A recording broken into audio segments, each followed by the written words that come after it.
অনেক বছর আগে আর্যাবর্তের এক রাজ্যে রাজত্ব করতেন রাজা ধর্মবীর। তিনি ছিলেন ন্যায়পরায়ণ ও ভগবান বিষ্ণুর পরম ভক্ত। একদিন সভায় মন্ত্রী বললেন, মন্ত্রী মহারাজ, রাজ্যের উত্তরে দুর্ভিক্ষ দেখা দিয়েছে, প্রজারা কষ্টে আছে। রাজা চিন্তিত হয়ে বললেন, রাজা ধর্মবীর, প্রজার কষ্টই আমার কষ্ট, রাজভাণ্ডার খুলে দাও, কেউ যেন অনাহারে না থাকে। তখন সভায় এক দরিদ্র কৃষক এলো।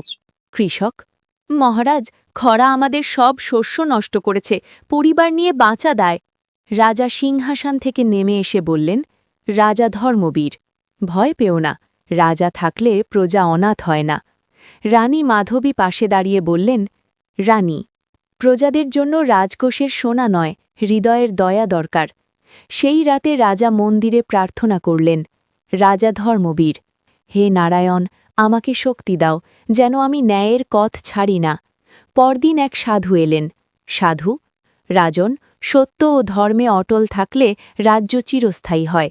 রাজা মাথা নত করে বললেন, রাজা ধর্মবীর, ধর্মই আমার অস্ত্র, ন্যায়ই আমার রাজ্য। কিছুদিন পর বৃষ্টি নামল, ফসল ফলল, রাজ্য আবার সুখে ভরে উঠল। প্রজারা আনন্দে বলল, প্রজারা, ধন্য আমাদের রাজা, যিনি ধর্মকে সিংহাসনের উপরে রেখেছেন। এভাবেই রাজা ধর্মবীর ইতিহাসে পরিচিত হলেন ধর্মের রাজা নামে। ভিডিওটা ভালো লাগলে লাইক, কমেন্ট, সাবস্ক্রাইব করে দেবেন, যাতে করে আরও সুন্দর সুন্দর ভিডিও বানাতে উৎসাহ পাই।